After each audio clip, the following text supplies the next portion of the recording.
cabang ilmu filsafat. Yang ada adalah bahwa ada metode yang dipandang sebagai metode utama atau metode penting atau apapun namanya. Yang mengatakan bahwa metode ini adalah metode penting di dalam ilmu filsafat adalah Plato, ya, salah seorang filsuf Yunani. Metode itu adalah metode kritis, ya, namanya metode kritis yang perwujudannya bisa berupa dialektika.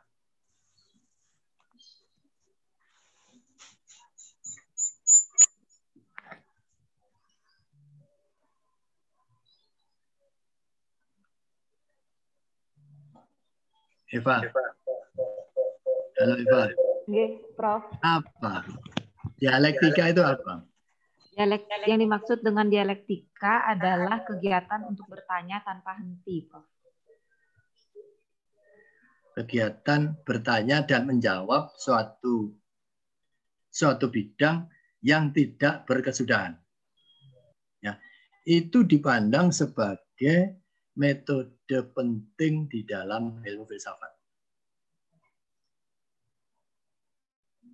Ya, bertanya itu bisa, kalau zaman sekarang loh ya, bisa lewat WA, ya, bisa langsung, bisa apalah tanya Pak Zairul yang penting, yang memahami dunia medsos via Facebook, via Twitter dan sejenisnya lah.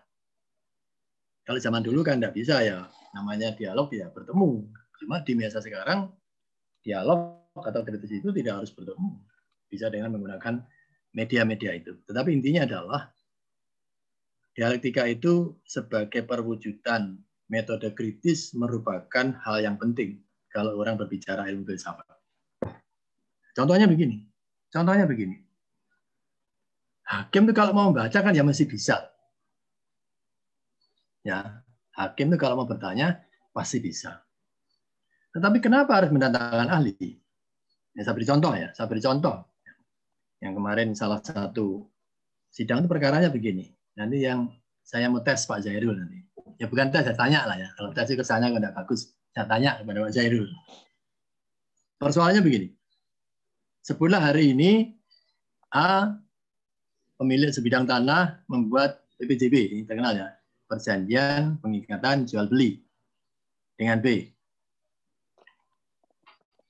Harganya saya buat gampang 20 miliar.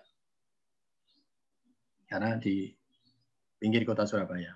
20 miliar untuk 2000 meter persegi. Dibayar lunas. Ya. Diikuti dengan kuasa menjual dari A kepada B. PPJB diikuti kuasa menjual dari A kepada B. Oleh B tidak segera dilanjutkan dengan AJB sampai beberapa tahun. Kemudian A mati. A meninggal dunia. Pertanyaannya, bagaimana kedudukan PPJB-nya dan bagaimana kedudukan perjanjian kuasa menjual? Ini tanya saudara, sampai hampir 2 jam. Penggugatnya terdiri atas 2, kebetulan dua-duanya wanita. Tergugatnya ada 13.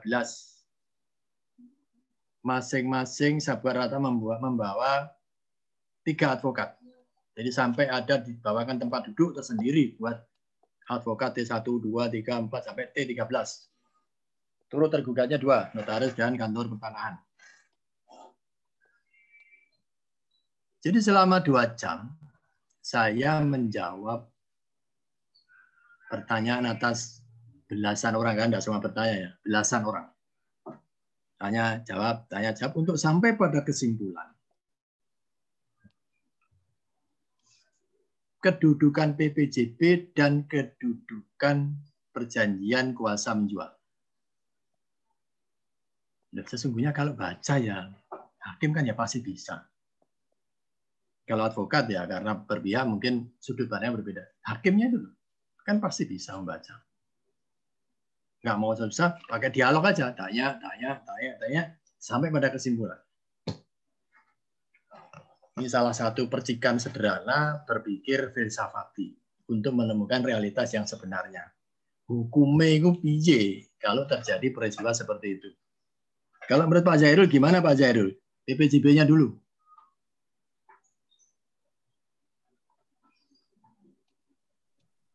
PPJB-nya tetap sah, Prof. Karena ya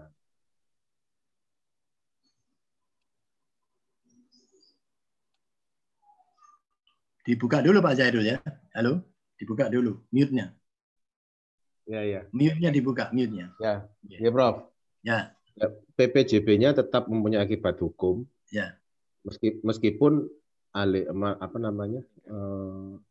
sudah meninggal.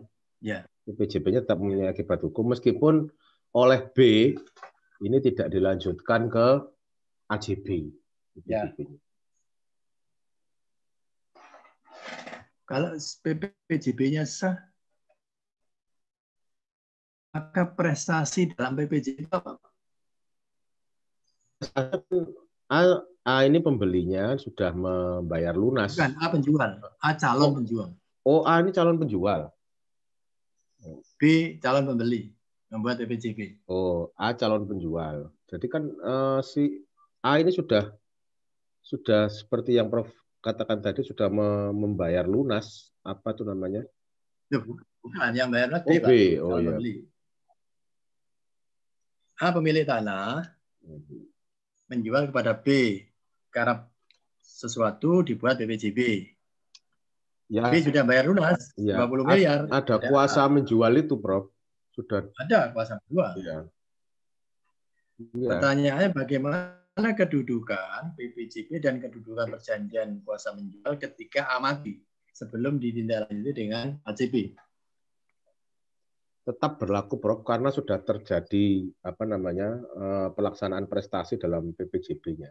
Sehingga nanti bentar, PPJB-nya apa prestasinya? Di dalam PPJB prestasinya apa? Ya jual beli. Oh, belum terjadi, Prof ya? Belum AJB ya? Belum. Kalau AJB ya tidak ada persoalan. Ya, belum AJB. Ini PPJB, perjanjian pengikatan jual beli. Kalau masih berlaku, prestasinya berupa apa? Kan di dalam perjanjian pasti ada prestasi kan? Ya, Prof. Prestasinya berupa apa? Prestasi itu, coba ini tanya Pak Notaris ini. Halo Pak Notaris, Aidra ada nggak ini? Ya, Prof. Halo. Halo, Pak. Halo. Ya, Pak. Wujudnya prestasi itu apa aja, Pak Indra? Wujudnya prestasi, terpenuhinya prestasi itu karena ada yang dilakukan oleh para pihak, Pak. Di antara itu dari penjual dan pembeli. Perjanjian, sebentar ya. Ini loh makanya itu kan saya ini sebentar lagi saya selesai ngajar karena saya harus jadi saksi ahli hari ini ya. Jadi nggak usah khawatir. Jadi lebih penting saksi ahli daripada ngajar. Ya kita aja lah nggak usah. Kalau sudah jadi AJB nggak dipakai Prof Budiono ini. Kan sudah selesai persoalannya. Nanti saya sebentar lagi harus jadi saksi ahli di PN Kota Malang ya. Di PN Kota Malang. Nggak apa-apa. Ya, maka saya diundang kemana-mana. Kalau yang undang pengacara lokal itu bukan kita. Harus diajari kita. Samsudin, mantan menteri itu lazim panggil saya. Dan nilai perkaranya pasti ratusan miliar, bahkan banyak yang triliun. Ya karena kata mereka, kalau saya menjelaskan itu, waduh excellent. Kalau pinter itu kan pinter, ini excellent. Very, very smart. Ya saya menirukan mereka, bukan ya, contoh siapa? Siap.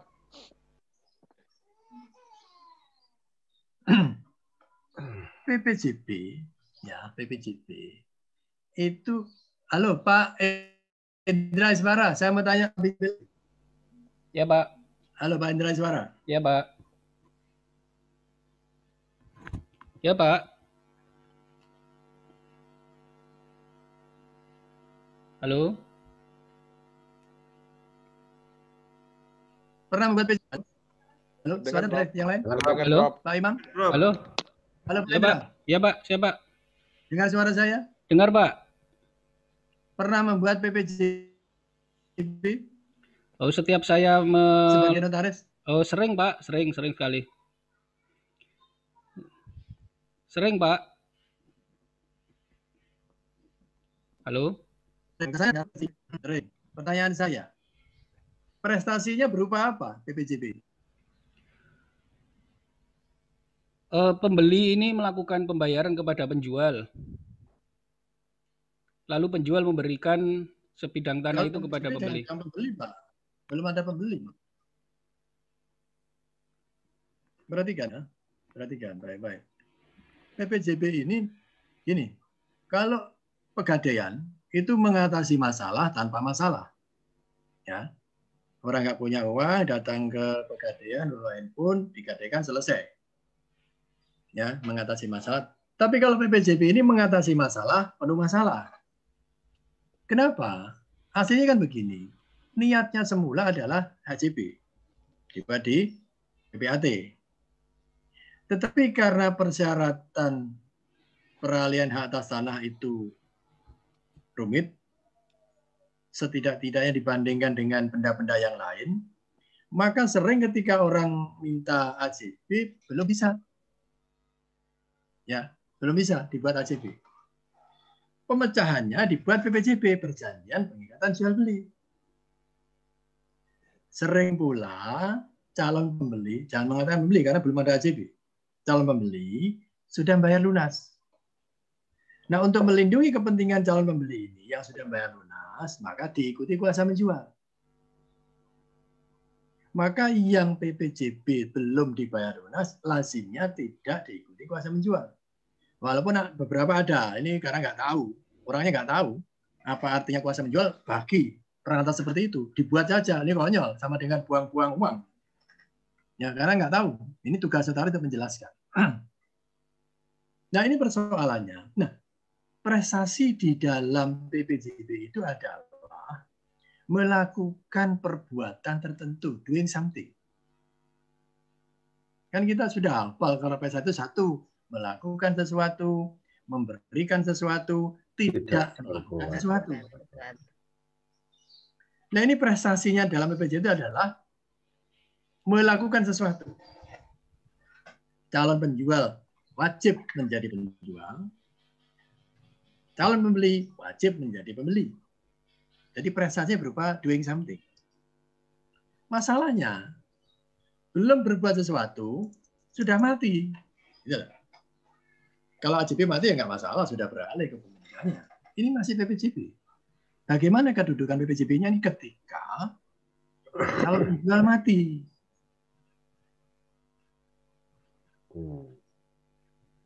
Iya kan? Kalau melakukan perbuatan hukum itu, wong wis mati. Ya. Dan kuasa itu berakhir ketika pemberi kuasa mati. Logikanya begini. Hari ini A bikin surat kuasa kepada B untuk menjual tanahnya misalnya. Besok A mati, besok lusa B menjual. Nah, pertanyaannya yang menjual siapa? Lusa itu, wong A wis mati. Untuk dan atas nama A. Lu A wis mati kok. Seolah-olah A melakukan perbuatan hukum tanggal 13 padahal dia sudah mati tanggal 12. Kan begitu. Maka saya katakan PPJB-nya batal. Kenapa batal? Karena sudah tidak mungkin dilakukan prestasi. Kuasa menjualnya batal juga. Karena apa? Dengan matinya orang berarti dia sudah tidak mungkin melakukan perbuatan hukum tertentu. Berakhir. Saya tidak mengatakan batal. Diuber oleh majelis hakim. Batal atau berakhir? Saya katakan berakhir. Itu ya batal. Setidak-tidaknya itu calon pembeli sudah punya kewenangan sampai memberi kuasa mati. Soal tidak digunakan tapi sudah pernah berakibat hukum. Wah, lah ini pihak sananya itu PT Darmo, Pak. Ya, pinjal. Pengacaranya Peter Talawai. Waduh, muntap, mabuk di persidangannya, tidak masalah. Saya tidak mengubah keterangan saya. Dan saya tidak akan menjawab hipotesis. Saya akan menjawab norma. Wah, wes puyeng. Ya, akhirnya ditambah, ya kan enak. Ya. Ya, betul. Jadi jangan melarang kapitalisme, nggak apa-apa. Kapitalisme itu nggak apa-apa. Sah-sah saja. Amerika tidak punya minyak, ya cari minyak. Negara Arab itu, ya, dulu Kuwait itu kan diinvasi oleh Irak, ya teman. Ya, Prof. Tahun sebelum diinvasi oleh Irak, Syekh Kuwait didatangi oleh Presiden Saddam Hussein. Pak, aku tangan duit entek, ya karena Saddam membangun pasukan militer besar-besaran untuk berdana. Kalau bikin pabrik mendatangkan uang, membangun militer dan mendatangkan uang. Saya kuat, waduh nggak bisa lah. Kamu gimana bayarnya? Kalau kamu udah kasih saya utang, tak invasi negara, tak jadikan provinsi saya yang kesekian. Diinvasi betul. Wes ditutup lah sekarang. Irak nggak tahu sekarang ada ISIS macam-macam. Itu pragmatisme. Ya orang mencari uang, ya nggak apa-apa. Jadi pragmatisme kapital itu jangan dinegatifkan.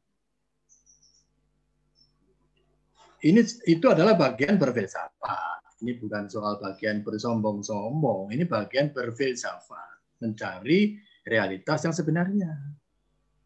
Kalau menurut argumentasinya penggugat tidak batal, karena kan sudah bayar lunas, harus dipandang sebagai jual beli. Ayo, kalau saya mengatakan begini kan, ilmu botol, tapi jangan kemarin saya tidak pikiran begitu. Saya mengatakan konyol, itu bahasa saya. Nah, orang sudah mati kalau sudah berprestasi kan tidak mungkin. Terus bagaimana? Ya sudah, kan meninggalkan warisan. Warisannya kan ya tanah itu disita kan selesai. Lo kan panjang, lo itu risiko. Ketika orang sudah melakukan perbuatan membayar, itu berisiko. Ketika belum ada AJB, Anda sudah mengambil risiko. Mestinya dipenuhi dulu baru Anda bayar. Bahwa Anda membuat PPJB itu berisiko. Terutama bagi calon pembeli. Jangan mengatakan terus dipaksa sesuai dengan kepentingan Anda. PPJB-nya hidup, lah orang sudah mati.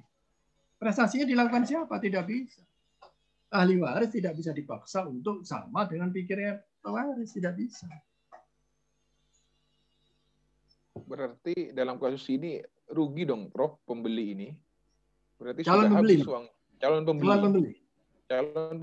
Yang menggugat ahli waris untuk dikurangi harta peninggalan dengan utang sehingga ahli waris menerima bersih. Bahwa kurang ya enggak apa-apa. Dan di dalam sistem hukum waris apapun, warisan itu kan ditinggalnya selalu diminuskan dengan utang dan wasiat. Itu karena orang sudah mengambil risiko, dan risiko terjadi. Lah belum jual beli kok sudah bayar risiko. Ya, jadi ketika orang mengambil risiko dan itu terjadi, ditanggung dong risikonya. Jangan ditimpakan kepada pihak lain, tidak bisa. Nah, ini cara berpikir hukum perdata. Dan lazimnya orang menerima logika ini, jangan dipaksa. Oh, kok tetap sah dong. Diwakili oleh waris. Lah, warisnya nggak mau kok. Ahli warisnya nggak mau. Lo jangan ahli waris. Orang A masih hidup saja kalau dia nggak mau kan bahan prestasi. Iya kan? Paling-paling kan minta pembatalan perjanjian. Minta kembali uangnya dengan meletakkan sita kepada barang yang dimulai oleh A, dimiliki oleh A. Itu cara berpikir. Oleh karena itu, saudara, begini. Menjadi ahli itu tidak harus hafal pasal-pasal, enggak. Tetapi mengembangkan logika yang didasarkan pada ilmu filsafat. Yang kedua, yang hari ini sidangnya. Sidangnya hari nanti jam 10. Maka tinggal 5 menit. Orang membeli sebidang tanah. Harganya 3 miliar. Saya buat gampang, angkanya tidak saya buat gampang. Sudah memberi DP 2,1 miliar, hanya kurang sekitar 900 juta, 800 sekian gitu.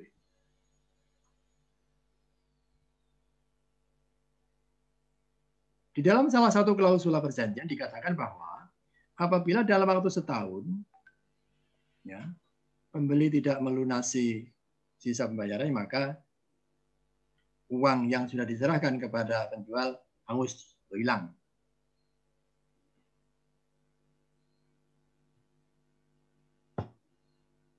Nah, kemudian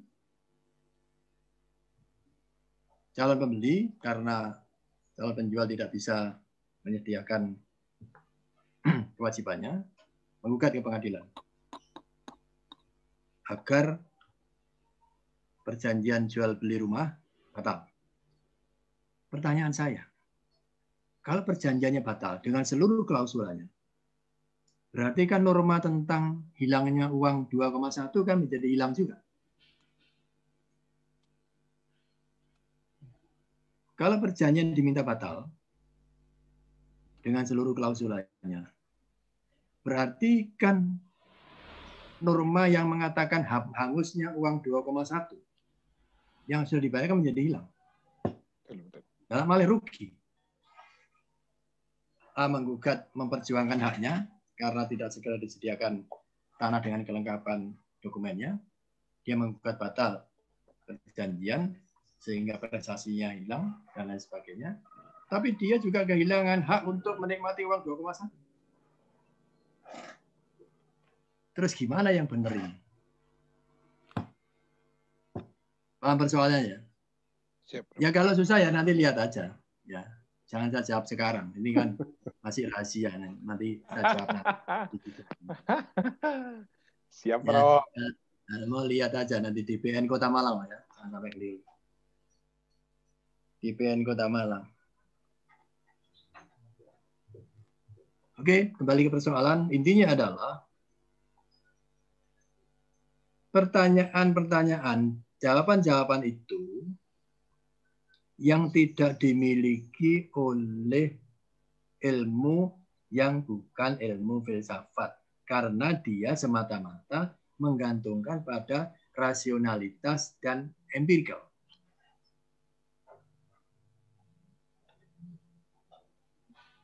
Pencarian realitas yang sebenarnya, yang itu hanya dilakukan oleh ilmu yang disebut ilmu filsafat lah yang membedakan dia dari ilmu-ilmu yang lain. Ya, salah satu contohnya begini. Dulu sekian ribu tahun yang lalu, kan orang tuh nggak seperti sekarang pemikirannya.